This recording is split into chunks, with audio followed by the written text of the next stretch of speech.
gafes que eu cometi. A primeira, tentando regular os sons, e a gente não estava de posse de caixas tão potentes, assim, e aí eu fiz uma intervenção junto à chapa 1 no momento da fala da chapa 2. E ao final também do debate, eu esqueci de conceder o direito de tréplica à chapa 1. O que nós acordamos agora ao final do intervalo? As duas chapas vão ter direito de 1 minuto adicional nas considerações finais. Tudo bem, chapas? Dando prosseguimento, então, a gente passa agora para a fase de perguntas formuladas pela plateia. Relembrando, a gente tem, nessa primeira rodada, que é a terceira rodada, 2 perguntas formuladas alternadas por docentes, que serão sorteadas aqui pela Comissão Eleitoral, 2 de técnicos e 2 de discente. A pessoa que for sorteada precisa vir aqui na frente, tem 1 minuto para a formulação, até 1 minuto para a formulação da pergunta. E a pergunta ela é direcionada a ambas as chapas. Cada chapa, então, tem 2 minutos para a resposta, e não há comentário, nem réplica, nem tréplica por parte das candidaturas, ok? Podemos sortear então a primeira questão de docentes? Mais alguém gostaria de colocar mais alguma ponderação das chapas, da plateia? Oi? Tá ok. Pode ser? Podemos seguir essa ordem, docentes, técnicos e discentes? Uma última informação que eu queria socializar é que a gente tinha um número de inscrições previsto para discente e o quantitativo presente foi muito maior do que os papéis da inscrição. Eu acho que isso é algo...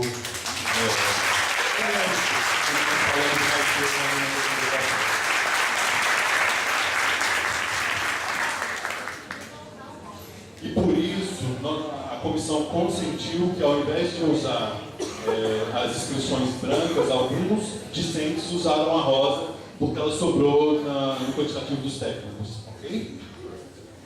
Então, docente. Mais alguém quer estar com inscrição para colocar aqui? Não, né?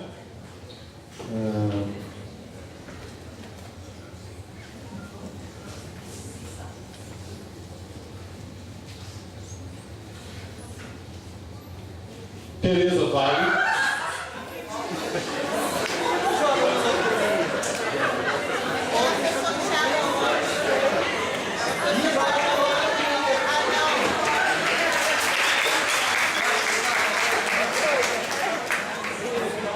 Já vamos sortear de uma vez os técnicos, ok?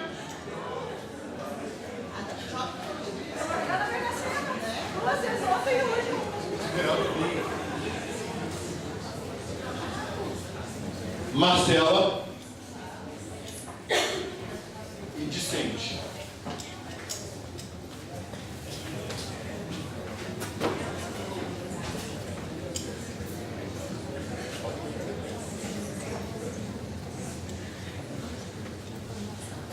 Kessia Xavier Silva, discente de turismo.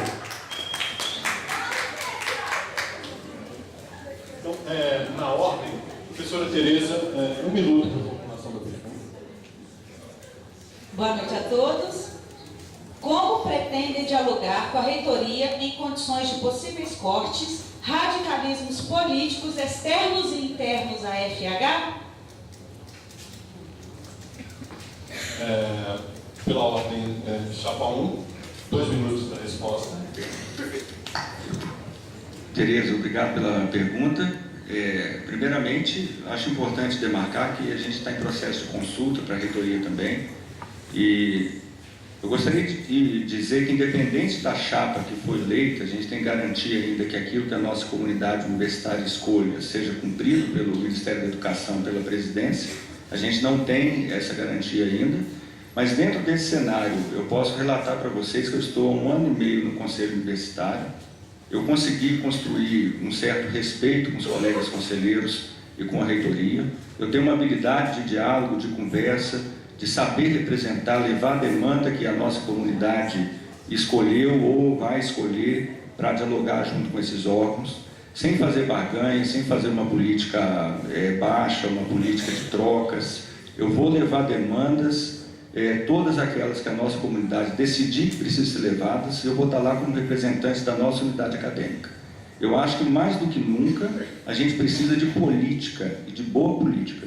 E isso se dá com o diálogo, com a construção coletiva. Se o reitor não quiser estar na nossa unidade acadêmica, nós estaremos no gabinete da reitoria para poder fazer cobrança, para poder dialogar. E quando precisar ser chato, ser muito chato e sair de lá só com uma demanda atendida. Nós, por exemplo, temos todos os números a nosso favor no sentido de que fomos prejudicados desde quando existimos quanto faculdade. Isso precisa ser exposto no nosso conselho. Fala-se o tempo inteiro que as ciências humanas, a formação de professores é importante, porém não tem nenhuma atitude da administração central, de várias administrações que já teve aqui, em defesa das licenciaturas e das ciências humanas. E a nossa chapa pretende construir esse caminho com serenidade, com respeito e com diálogo, que é o que uma universidade precisa.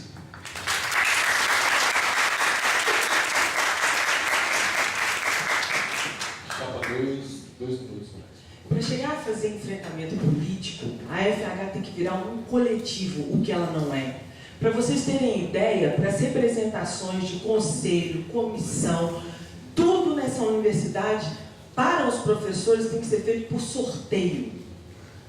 Abre um período de indicação e ninguém se indica para participar. Ou seja, ela não se estrutura politicamente, internamente. Se ela não se estrutura politicamente, internamente, ela não vai fazer frente a nada.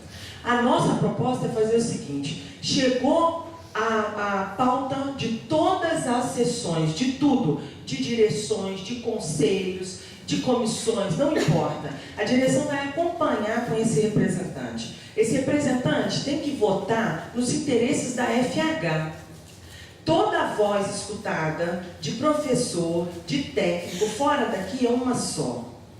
Ela vai falar do quantitativo mínimo de técnicos que a gente tem. Ela vai falar do estacionamento que não foi feito. Ela vai falar do prédio que a gente perdeu. Em todos os momentos nós vamos falar. Nós vamos fazer um exercício do que as ciências humanas, a galera no senso comum que não sabe nada sobre ciências humanas, faz. De dizer que a gente é chato. Nós vamos ser chato, mas chato pra caramba mesmo. Mas nós vamos controlar todas as ações. Se um representante entrar num conselho e votar contra a FH, nós vamos colocar isso em público e vamos tirar esse cara e botar alguém que vote pela FH, pelo coletivo da FH, pelos docentes, pelos técnicos, pelos discentes. Se a gente não se estruturar, vai continuar do mesmo jeito. Cada um vai lá representando, vota ou abstém, o que acontece frequentemente, porque está lá representando a si mesmo e não o coletivo da FH.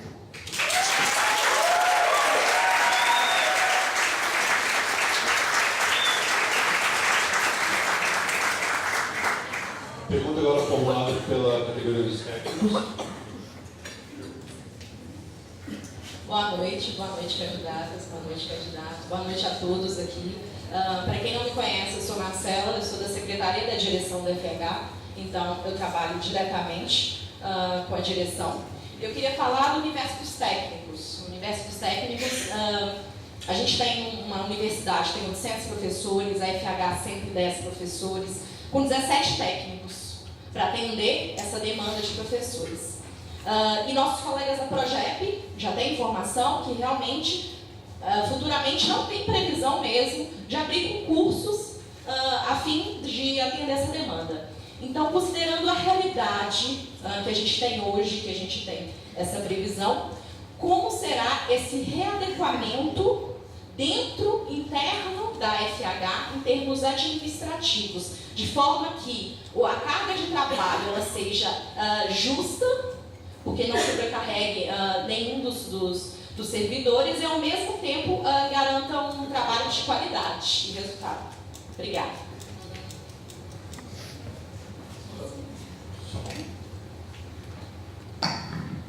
Marcelo, muito obrigado pela pergunta. Nós planejamos para o serviço técnico administrativo uma ferramenta chamada dimensionamento humano. O que isso compreende? Nós vamos conhecer o trabalho de cada técnico, o perfil que ele tem para exercer determinadas funções. Nós vamos dimensionar essas atividades. Isso significa o quê? Quais fluxos a nossa faculdade precisa estabelecer para que determinadas demandas sejam atendidas. Isso compreende o quê? Por exemplo, a Prisilina, que secretaria curso, ou o Diácono, que secretaria curso. Qual que é a atividade específica dele? Que o diferencia da atividade do Eduardo, por exemplo. Isso precisa estar muito claro como atividade. Dentro de um cenário onde a gente não tem perspectiva de ter mais colega técnico administrativo, a gente precisa ter com muita clareza qual que é a função de cada um, parte do levantamento de fluxo e o levantamento de demanda. E o nome disso é dimensionamento humano.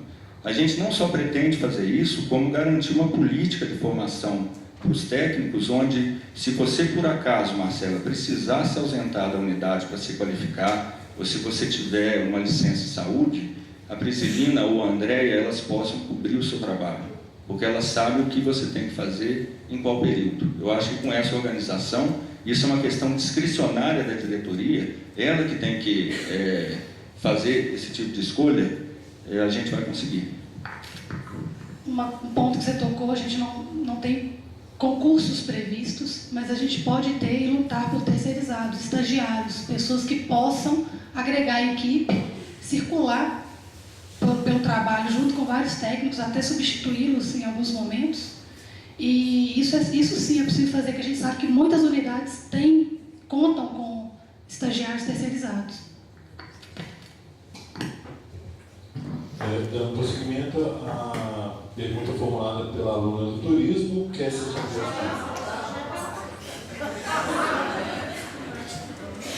O moderador também fica nervoso. Humano, Sandra, bem humano. Bom, uma das discussões que nós estabelecemos é entender que, primeiro, existem acordos já feitos com os técnicos que devem ser respeitados.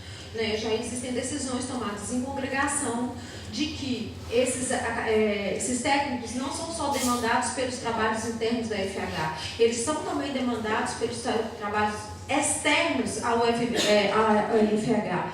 Então, uma das questões é respeitar aqueles acordos que já estão sendo colocados, agrupar os técnicos em locais em que eles possam estar exercendo as atividades de forma conjunta, operacionalizar melhor os espaços. A gente sabe que nessa disputa dos espaços que a Chapa trouxe, nós temos as questões, mas a gente tem conversado e nós temos como fazer isso. Uma das formas que a gente pensou, inclusive juntamente com os técnicos, é de realocá-los todos na secretaria embaixo, num dos laboratórios subutilizados que hoje pertencem ao BHU. É evidentemente que nós vamos levar isso para o colegiado do BHU, mas a gente entende que por uma dimensão da FH, isso é mais necessário, nós podemos colocar todos os técnicos trabalhando na parte de baixo da secretaria. Isso viabilizaria a acessibilidade de toda a secretaria, isso viabilizaria a interconexão dos trabalhos, porque na ausência de um funcionário, o outro sabe o domínio do trabalho. Combinar a questão da rotatividade de saberes. É preciso conversar com o pessoal do turismo, porque nós sabemos que tem 2 técnicos lá embaixo que às vezes estão subutilizados nas suas funções. É preciso então que nós possamos garantir que quem trabalha conosco trabalhe com qualidade e que goste do trabalho, uma vez que nós não sabemos como que o governo vai nos atacar, e um dos ataques é não garantir mais a vinda de novos funcionários. Então, nós temos condição de fazer isso com aquilo que nós temos hoje de imediato, né? E adequar os espaços de trabalho de vocês. Kessia.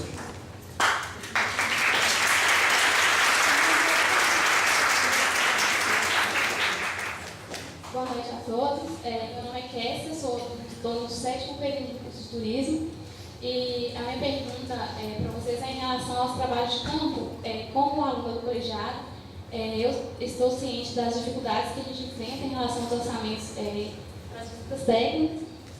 E a minha pergunta é o seguinte: sabendo que os outros cursos que existe um curso, inclusive, aqui na universidade, que possui ajuda de curso para os alunos, em relação aos trabalhos de campo, quais medidas são planejadas para que o curso de turismo e outros que demandem possam proporcionar condições para os alunos que participem, considerando principalmente que, igual o senhor já citou antes, inclusive a gente já recebeu a ajuda de curso dos próprios professores, e é uma demanda muito recorrente no nosso curso. Então eu gostaria de saber, em nome dos meus colegas, quais medidas são propostas para estar resolvendo, estar sanando essa demanda?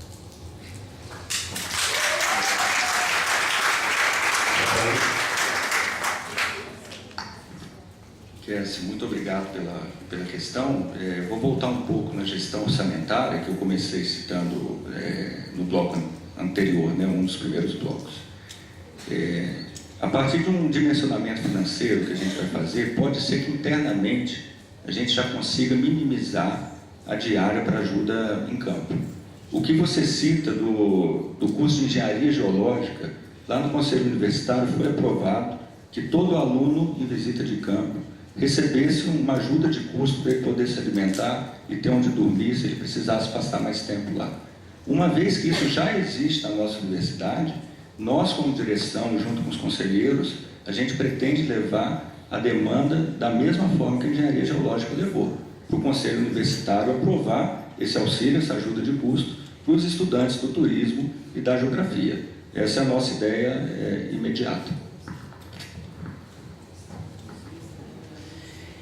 Mas não só isso, né? A gente precisa também tentar ver como que vamos conseguir seguro para os alunos, né? Hoje em dia, somente os estagiários em campo têm seguro obrigatório e os que fazem visita técnica não têm. Então, é uma coisa que nós precisamos, de fato, lutar porque não podemos deixar os nossos alunos em campo sem essa proteção.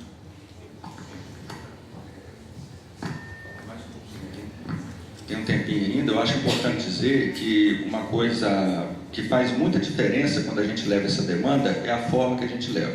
Se a gente levar no Consul de uma forma muito incisiva, o Consul normalmente reprova a nossa pauta. Eles reprovam. E não é pelo argumento que você deu, é pela forma que você falou. Estando 1 ano e meio no Conselho Universitário, eu vi várias vezes casos de injustiça serem levados em frente por causa da forma que foram colocadas as questões. A gente vai fazer isso com segurança.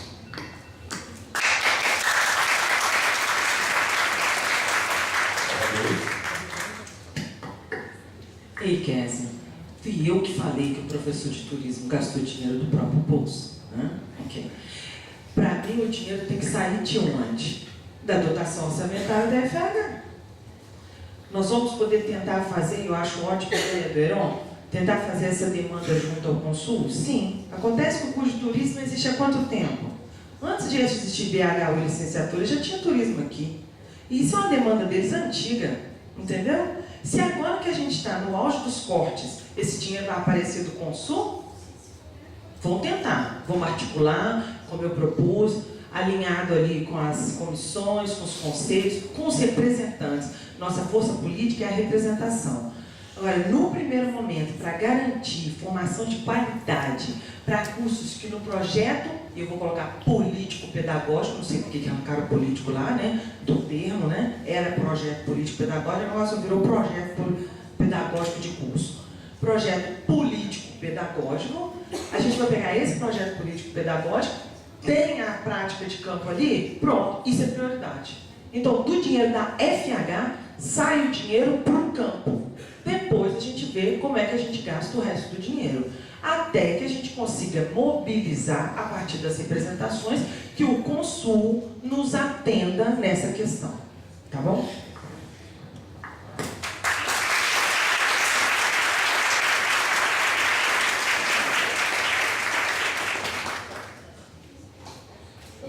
Com isso a gente passa então para a segunda rodada, com o mesmo procedimento. Podemos sortear, Fernanda? Primeiro, docentes.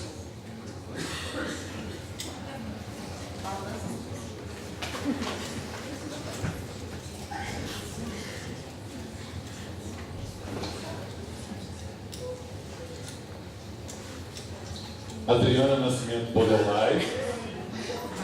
Pode pegar,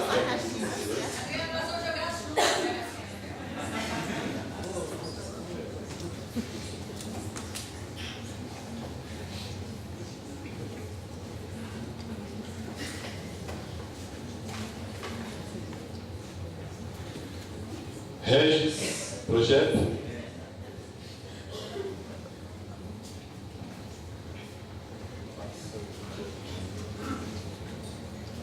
E a discente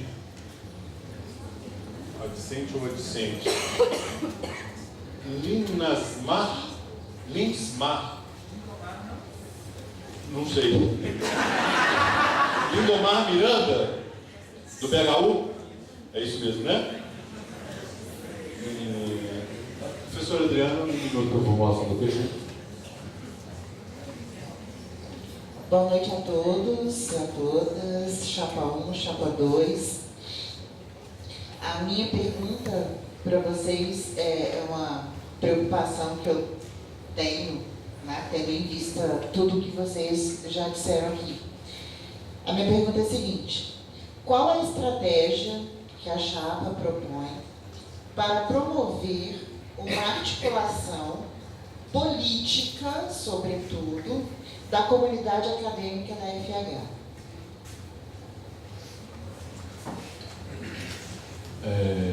Chapa 1, 2 minutos. Eu acho importante, Adriana, e obrigado pela pergunta, olhar essa questão sua em perspectiva. A gente não teve ainda na FH uma construção política que a gente tivesse um conjunto de professores que a gente pudesse falar, que são professores que estão articulados como um coletivo FH e pensando numa atuação política sólida. Eu acho que isso precisa ser construído ainda.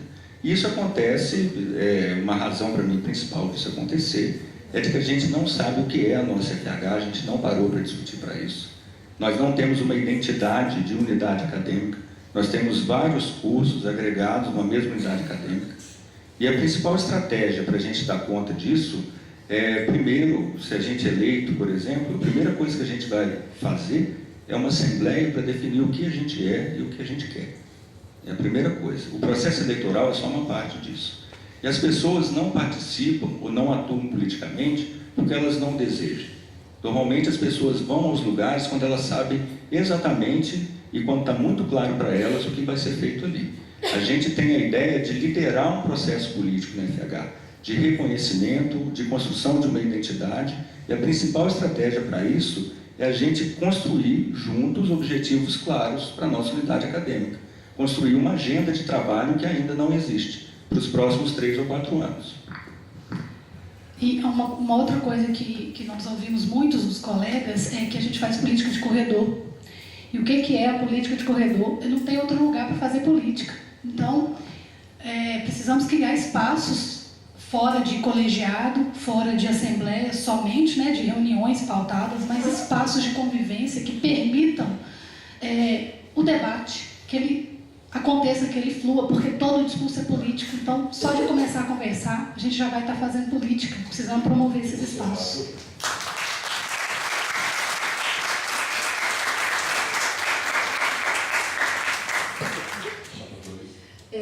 Adriana, essa pergunta sua é fundamental, porque antes mesmo de nós voltarmos e sentarmos à mesa, eu, Adna, Heron e Simone colocamos uma questão um para o outro. Nós acabamos de viver um espaço coletivo, político, público, que não foi ocupado politicamente, a Assembleia. Nós nos... e aí eu não vou entrar nessa discussão, que foi a discussão que nós tivemos na congregação. Os espaços coletivos estão dados, qual é a participação que nós temos neles? Então, qual que é o nosso entendimento? Construir um coletivo, é preciso começar primeiro que as pessoas confiem nas propostas. Quando a gente colocou, inclusive, rompendo o mal-estar, porque a colocação de uma chapa como a nossa provocou o mal-estar na ruptura da conversa dos corredores. Nesse sentido, veja, o que nós estamos construindo aqui hoje é histórico. E qual foi a colocação que eu e o Heron conversamos antes?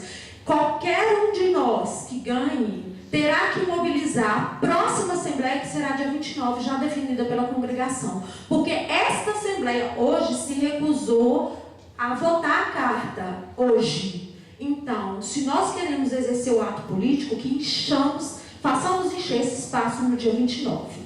Entendo. Na questão da nossa posição é que a direção tem que mobilizar diálogos com as aberturas que nós tivermos. provocar o olhar de qual que é a função social da FH.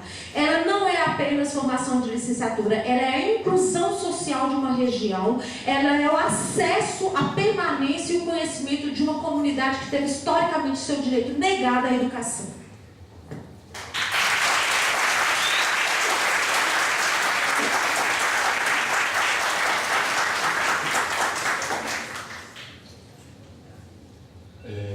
Pergunta então da Regis. Boa noite a todos, boa noite, professores. Gente, eu sou Regis, servidora da casa. Eu trabalho na Pró-Reitoria de Gestão de Pessoas. Minha pergunta é muito simples. Considerando que a nossa vivência, experiência dentro da Progep, com os diversos sujeitos da instituição, nós temos, sim, experiências desagradáveis. São situações até mesmo de humilhação, de enfrentamento, enfim. Eu queria saber de vocês qual vai ser o comportamento, postura, o relacionamento de vocês com o administrativo, com a reitoria. Obrigada.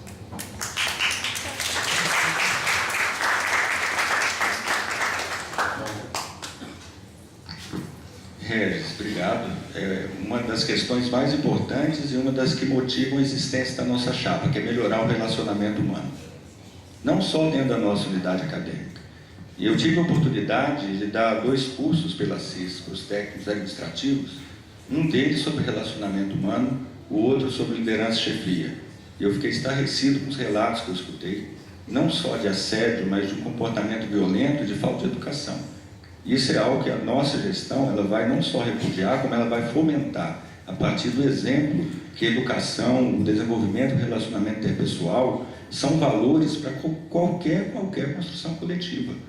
A forma que a gente fala as coisas, muito mais do que o conteúdo delas, em determinados momentos são mais importantes.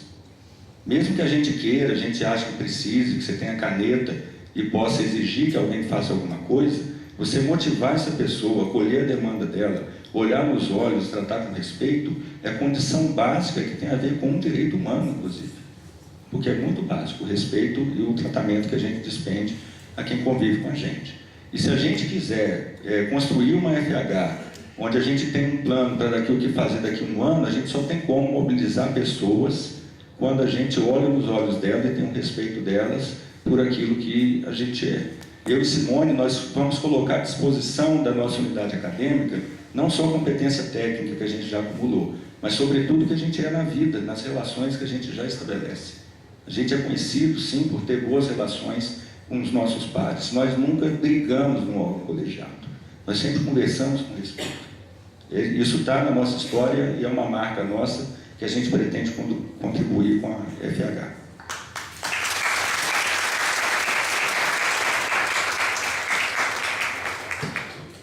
Regis, bom, construir pelo exemplo é fundamental, mas é também importante a gente entender o que nos leva a esse tipo de posicionamento, né? Nós, culturalmente, somos uma sociedade hierarquizada e isso se reflete dentro da universidade. Supostamente, o professor é o topo, o técnico é o mais ou menos e o discente é o fim da carreira, tá? Vocês, discentes, não são reconhecidos como o principal alvo nosso. Nós, às vezes, falamos que o principal alvo é a sala de aula, é dar aula, não é assim? Nosso principal conhecimento, nosso principal objetivo são as relações de educação. E vocês são servidores públicos como nós somos. Construir outras relações é difícil, mas felizmente ainda dizemos que estamos numa sociedade democrática. E nesse sentido, existem dispositivos, para além do diálogo, que podem regular as nossas relações. Entre elas, a gente poder entender que se uma pessoa se sente desacatada, assediada, ela pode e deve denunciar. Isso não quer dizer pade, isso significa que ela pode usar os instrumentos para poder dizer qual é o ambiente de trabalho que ela está tendo.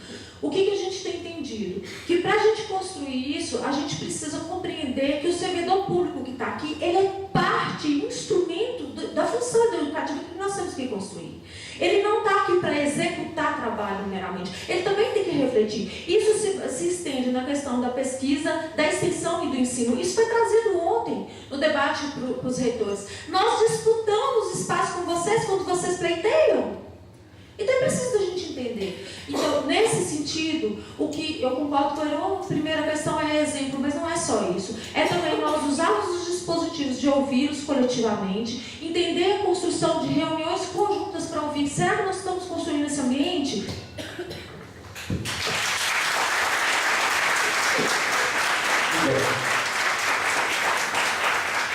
Boa noite a todos, eu sou o Lindomar Miranda e estou aqui no Legal desde 2017. Eu estive aqui no impeachment da presidente Dilma, eu estive aqui na eleição presidencial e estou aqui hoje. E das coisas que eu mais sinto falta aqui dentro do nosso curso é a questão do debate, e quando eu digo debate, é um lado contra e um lado a favor. E eu sinto muita falta disso porque quando eu entrei no BH, eu achei que eu ia ter muito disso. Ver esse debate entre nós aqui, dividir ideias e dúvidas e causar esse choque de opinião para a gente procurar uma solução. Eu quero saber se vocês têm alguma proposta de debate para apresentar para a gente, algum espaço, alguma coisa que a gente possa debater, conversar, ou seja, alguma coisa do tipo para a gente não se sentir sozinhos nessa luta que a gente enfrenta hoje.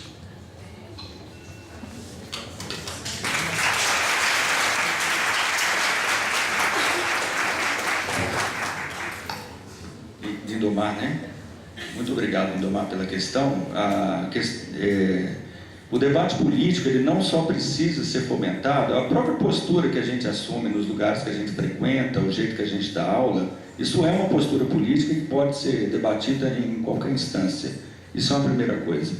E como universidade, tudo que a gente faz aqui dentro necessita de alguma intencionalidade pedagógica. A gente, por exemplo, não projeta esses momentos de debate. Nós temos disciplinas espaçadas, como seminários, ou seminários de atualidades, ou tópicos especiais, onde a gente pode construir isso. E a gente só tem condição de pautar um debate se a gente for provocado para isso. A gente não tem como planejar que a gente vai discutir, por exemplo, o corte da educação daqui a 3 meses. A gente discute quando a coisa acontece. O que a gente pretende como chapa para fomentar o debate, que é um espaço de formação para o nosso estudante, é que vocês tenham um espaço adequado de reunião. A gente vai lutar para que os pavilhões de aula tenham um espaço de convivência, onde vocês possam se conhecer, para que vocês tenham aula em um pavilhão só e não em 3 ou 4 pavilhões espalhados por dentro de todo o campus. Sem vocês estarem juntos, é impossível vocês se conhecerem para poder fazer um debate e construir uma relação que seja, sobretudo, formativa. E a gente está muito atento a isso. Como eu não sei se esse tema vai aparecer em pergunta, e eu acho que tem a ver com o que você está falando, por exemplo, acolher, como é que nós vamos acolher e debater questões, por exemplo, étnico-raciais, racismo institucional, né, questões de gênero, feminismo, ou seja, não existe hoje um espaço institucionalizado para discutir isso. Isso é debate. Então, por exemplo, no último acolhimento do curso de letras, o movimento estudantil realizou uma roda de conversa pautando isso, e foi um espaço muito agregador, de muito acolhimento e muito importante para esse debate.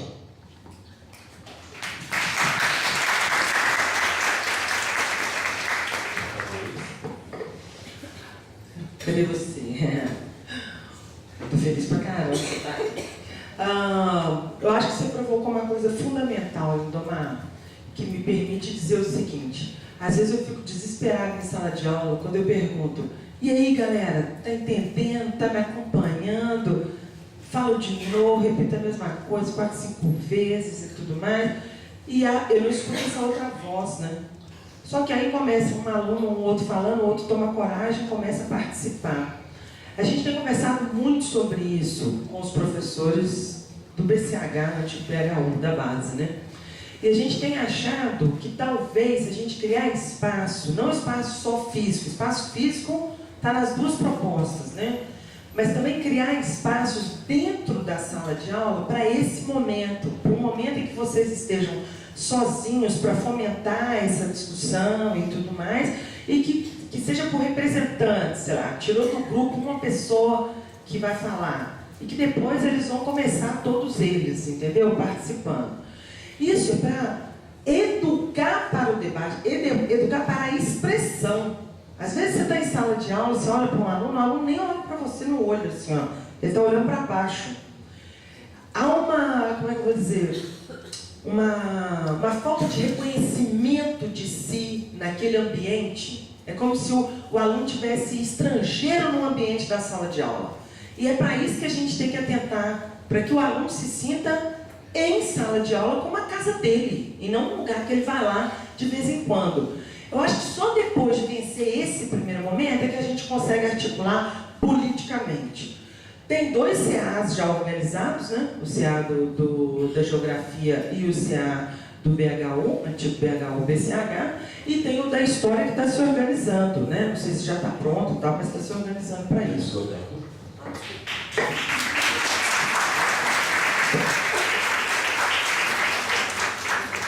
Com isso a gente encerra também esse bloco, faz uma pausa de 5 minutos. Tudo bem?